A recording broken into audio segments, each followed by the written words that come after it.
So welcome everyone to session 3, which is legal tech frameworks and automation. We're delighted to be joined by 3 excellent panelists. So we'll start with Darya. I'll just give a brief introduction.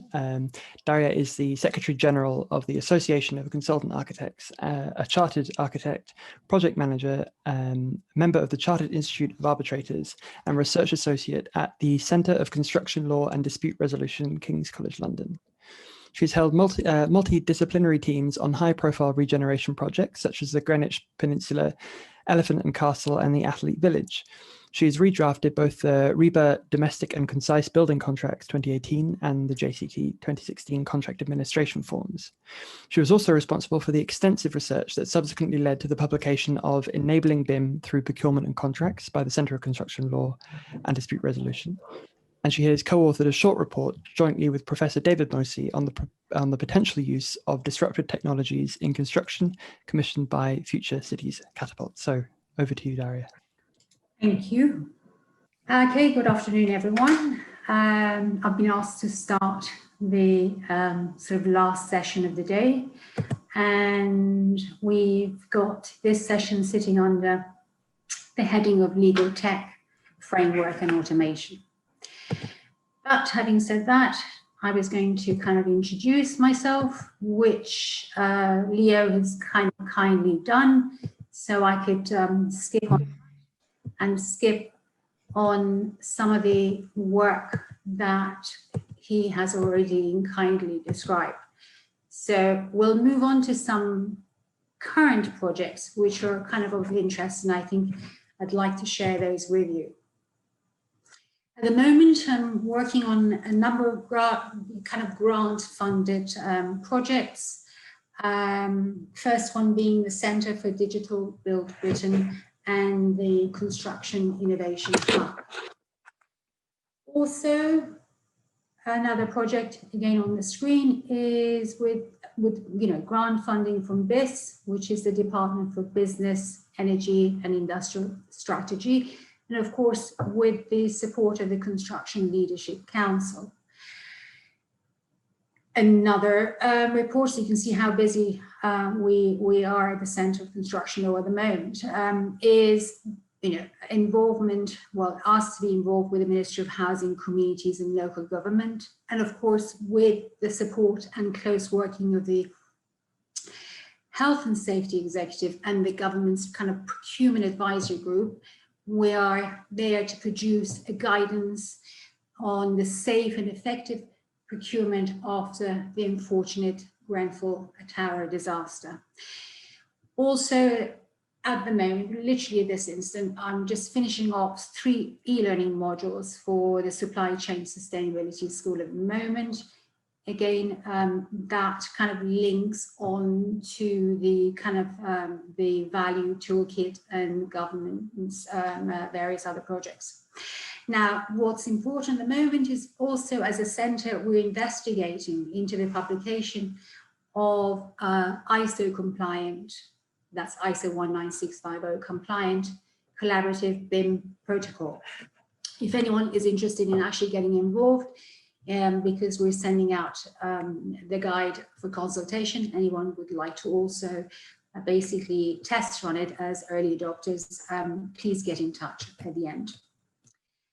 Now, of course, what am I going to be talking about? Of course, always good idea to set the scene.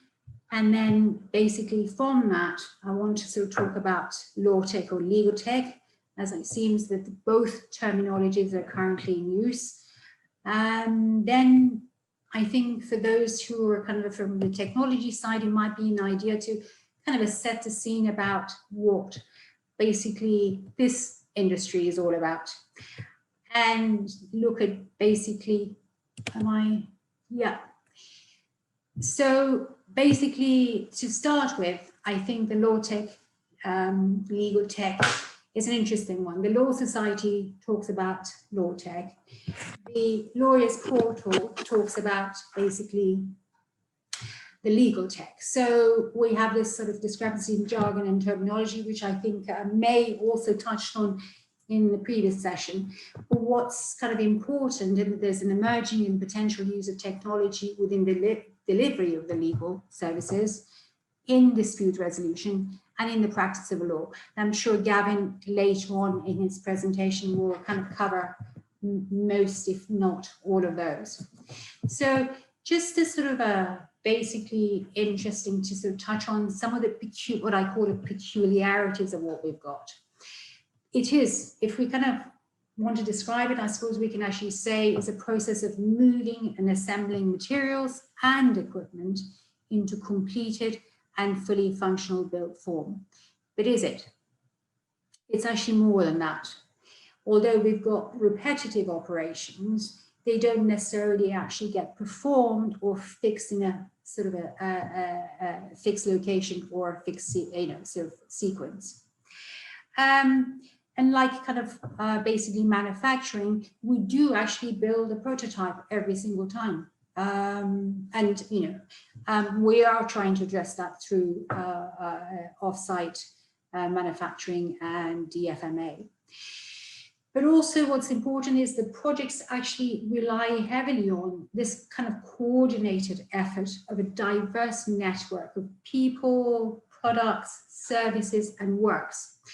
And of course, a huge kind of number of interconnected delivery and payment mechanisms. So that's actually a kind of very important to note. On top of that, we have very lengthy process to actually deliver a built asset. The obligations of the parties are very complex, and of course there is a need to kind of accommodate for change, because change is basically expected, is a matter of norm, is not an exception to the rule in our industry at least. Although we got payments set out as sort of regular intervals, you can never actually expect what that amount will be at the time of the payment. So that's actually also very important. What I thought I'll do is just sort of basically put on the screen the type of technologies that we are familiar with are also trickling through into kind of construction. So now kind of let's look at some of the kind of advantages that we can actually see if we're working towards the automation of construction. Well, we'll have uniform quality with higher accuracy, even more so than maybe any skilled worker that it does actually apply. We could replace human basically operators in a task that kind of involve hard physical activities or monotonous work. We could replace humans in tasks that are performed in sort of dangerous environments, in heights and so on and so forth. So all of this will kind of basically increase productivity and work efficiency, which in effect will actually give us much more reduced cost, but also kind of economic improvement. I think that's actually important to note, because kind of automation can serve as the catalyst for improvement. I think, for example, I think it's kind of a good example actually is the gross national income and kind of standard of living in Germany and Japan kind of improved dramatically, drastically in the 20th century.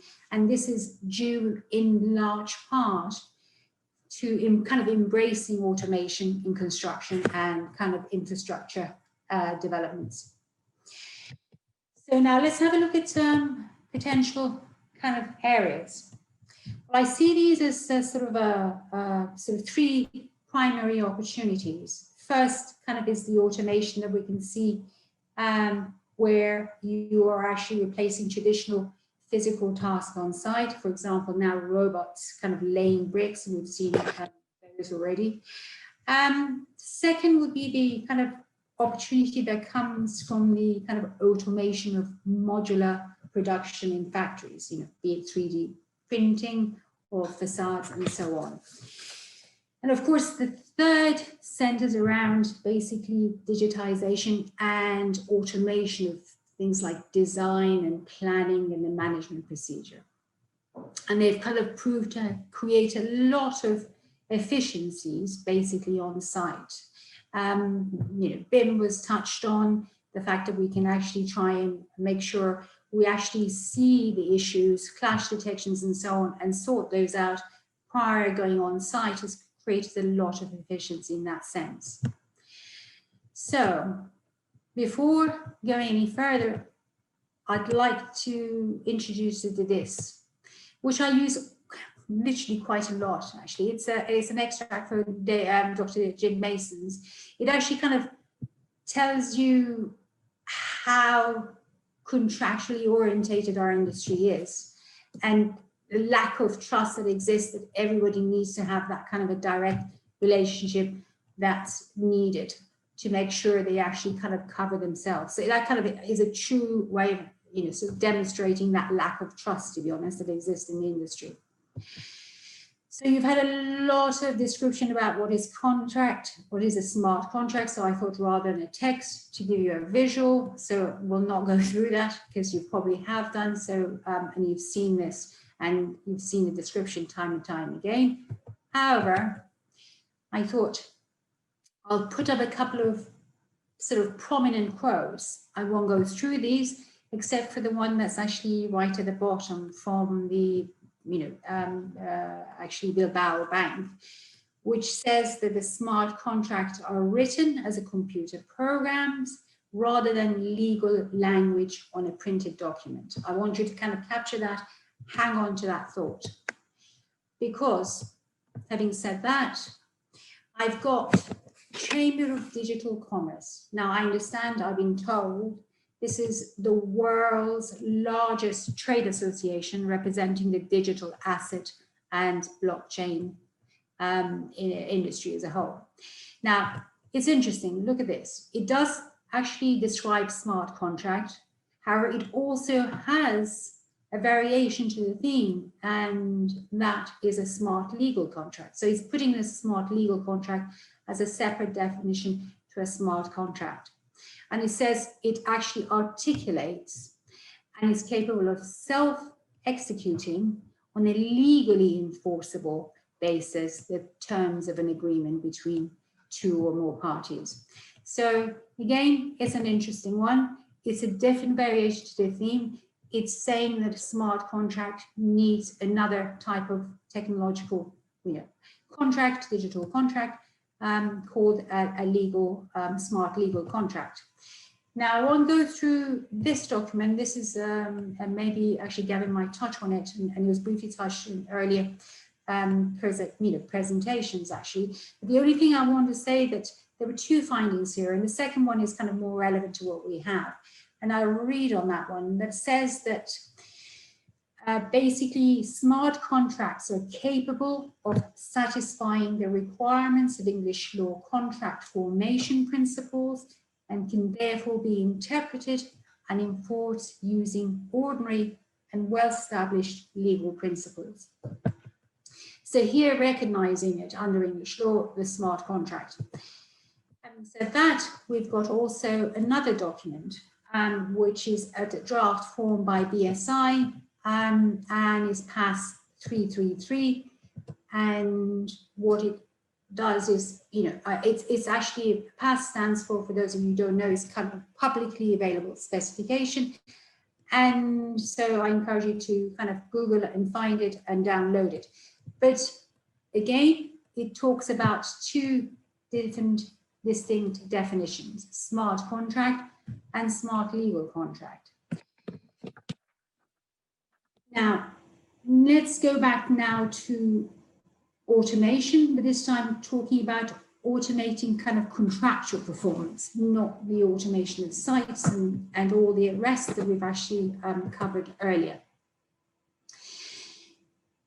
What needs to be considered in terms of construction is that if you are automating contractual performance, I know there was a lot of talks earlier in the previous sessions about smart contract, what to watch out for and so on.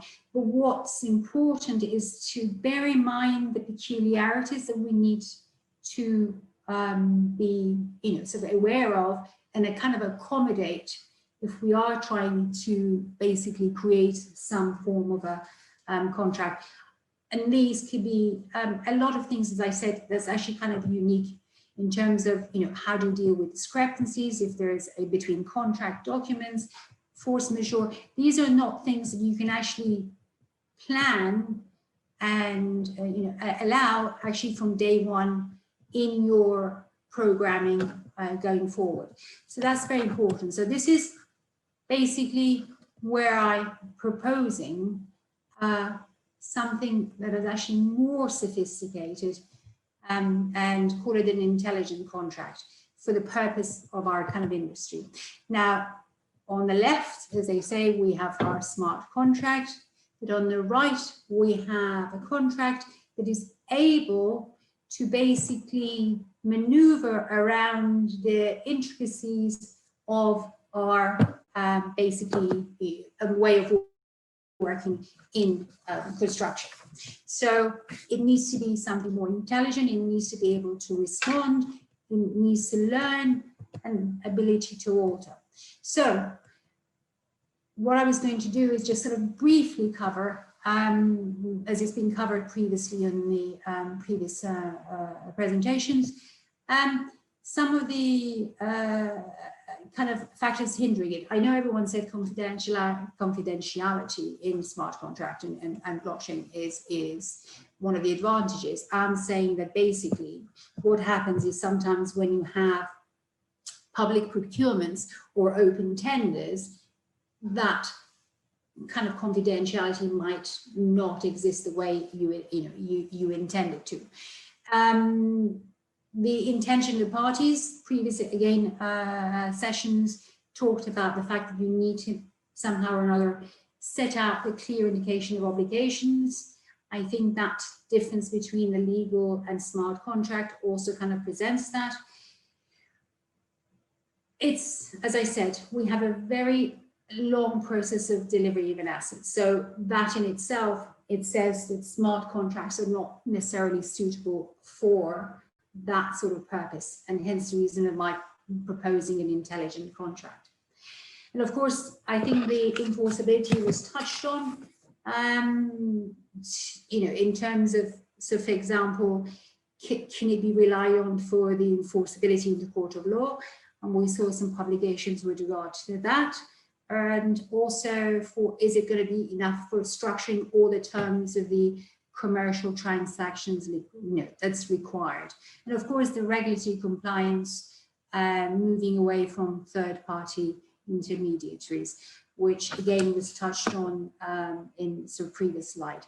So I think it's really quite nice to just sort of basically finish off with a kind of a nice quote. And this is one from basically Digital Britain from about sort of 4 or 5 years ago.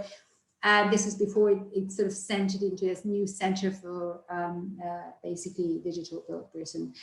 And it talks about how can we create an environment where kind of technology and working with technology becomes second nature.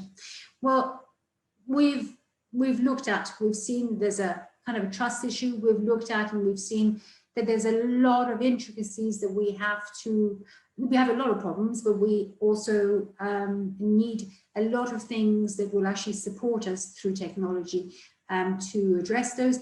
And these new technology that we've seen come through and show efficiencies is in kind of literally other industries seems to be giving us a tool and answering some of our problems.